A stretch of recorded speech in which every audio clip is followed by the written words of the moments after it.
Mike Moore Media. It's a time of the year for the Old Farmer's Almanac, a great publication that's been around 228 years. The 2021 edition is out now, and on the line is Ben Kilbride, assistant editor for the Old Farmer's Almanac. Hey, Ben, how you doing? I'm doing great. How you doing? I'm doing just great, too. And the publication here that we've all trusted, the original Farmer's Almanac for so many years, look forward to this time of the year. And I wanted to just go through some things with you, Ben. Let's start with trends right in the beginning, because there are about 30 pages here. Can you just kind of give us an overview of some things we can anticipate in 2021?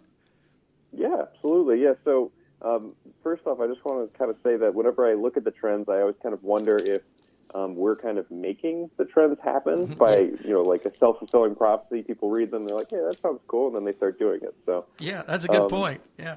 Yeah. So you will be seeing these in the future. So things that are kind of trending right now are restaurants are using like edible tableware, reusable things, paper straws.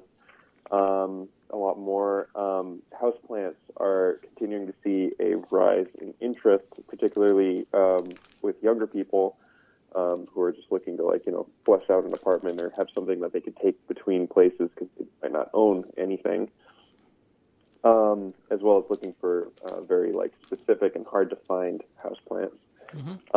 Another thing that continues to get more traction over the years, I've seen this a couple of times, is pet technology. So some things you might be seeing are collars that will transmit dog or cat's vital signs to the vet.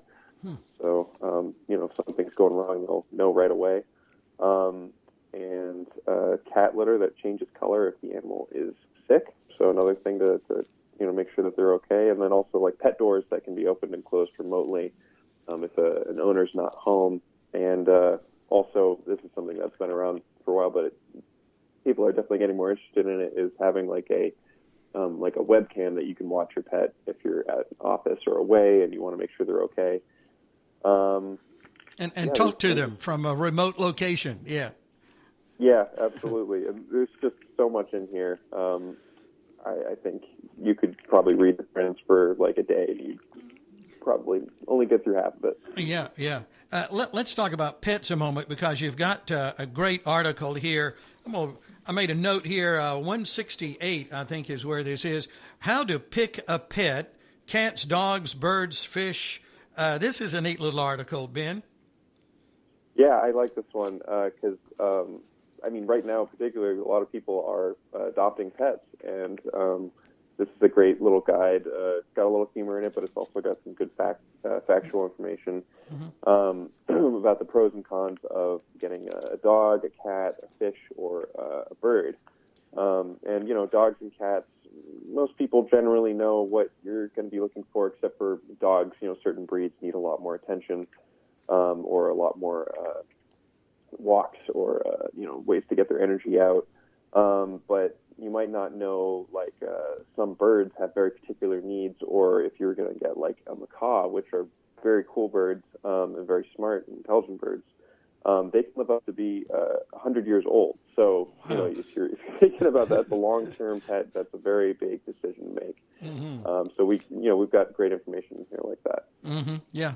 Leave some help for the bird in your will on that one. Yeah. Back to the beginning here on gardening. Always some good gardening tips in the Old Farmer's Almanac, and people are in large cities growing little gardens now. So you've got Small Space Gardening 101. This is very helpful. Yeah, and this year we have seen a huge increase in interest in gardening everywhere. And I think that's just great because it's extremely good for your mental health and well-being, as well as just knowing how to grow food from seed to harvest. And this is a perfect way for somebody to get started with something like that, where if you don't have a lot of space, if you have a little plot in the backyard, or if you have just a deck even, you can grow full-size vegetables using trellising systems, growing out of pots, or using raised beds to really get the maximum yield out of a very small area. And I've definitely used some of these because I don't own land.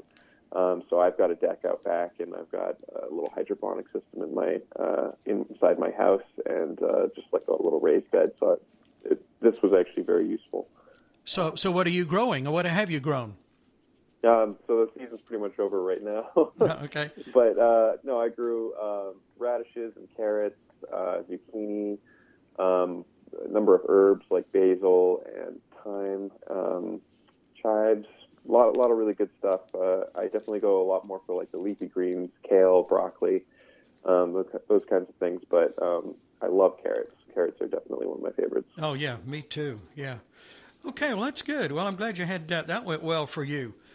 Staying with our food thought here, I enjoy this article here on farming for good, and I see all kinds of articles here. Let's see, from Vermont, British Columbia, Ontario, Montana, and we have one right here, a farm in North Carolina. So I think people would find this special report. It's listed on farming.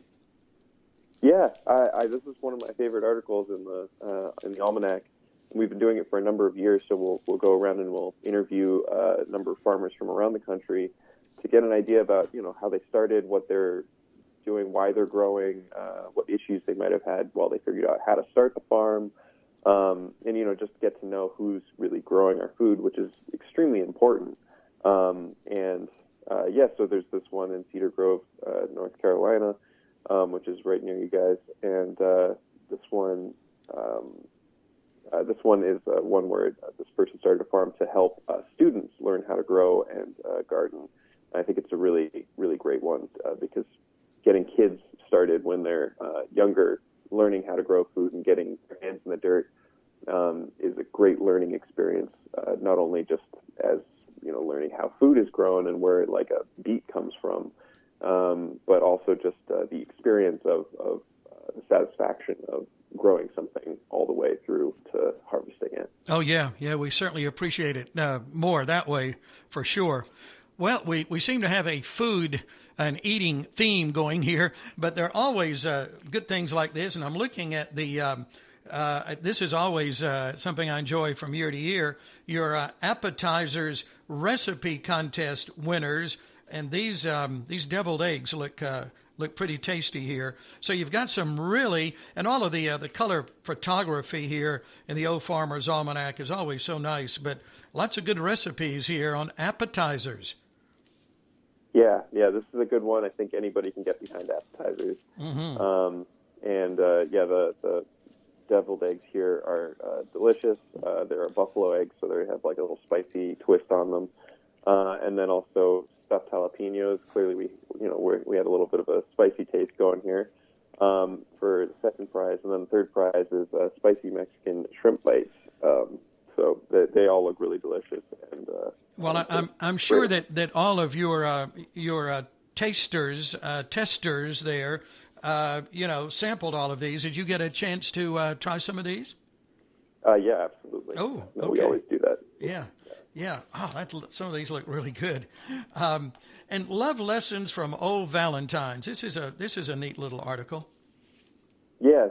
So you might not know, but Valentines are actually a pretty old thing. They're not just current day practice. You can look back into the 15th century, and nuns in Europe created them at the time with lace and delicate borders.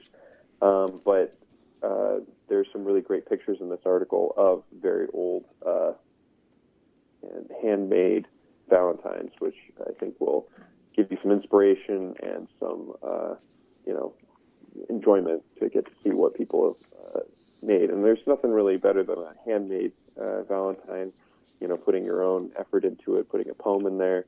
I think that's really great. Oh, I do too. Yeah. It's kind of neat to see some of these old things for sure. And we're talking about in this 2021 issue other things as well, lots of stories to entertain and educate.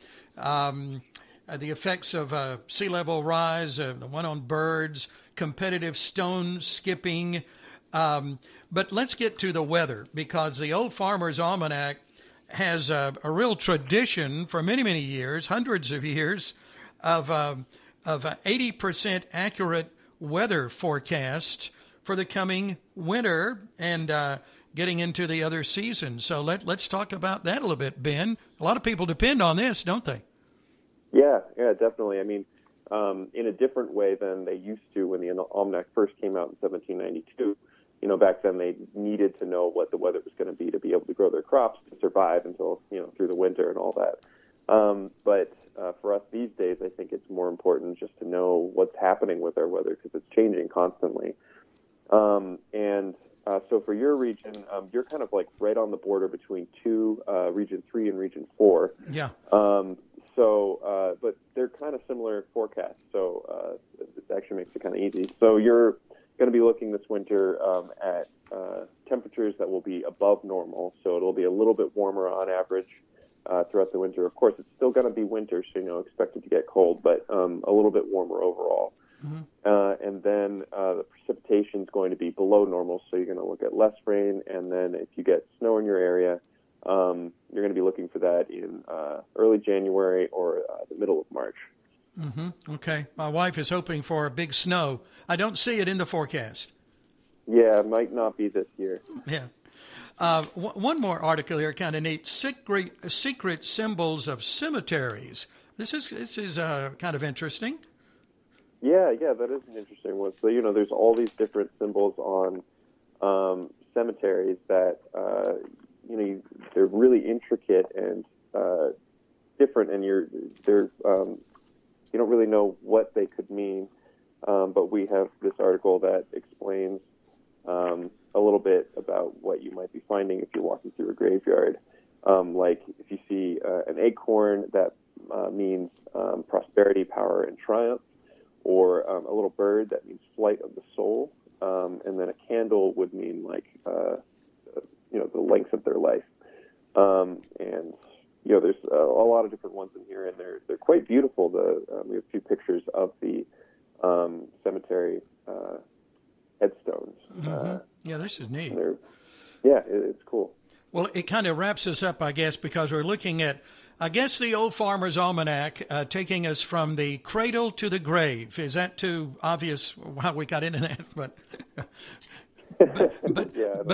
the Old Farmer's Almanac, founded in 1792, been around for such a long time, and it's just so much good, useful, helpful information. And where can we get a copy now, Ben?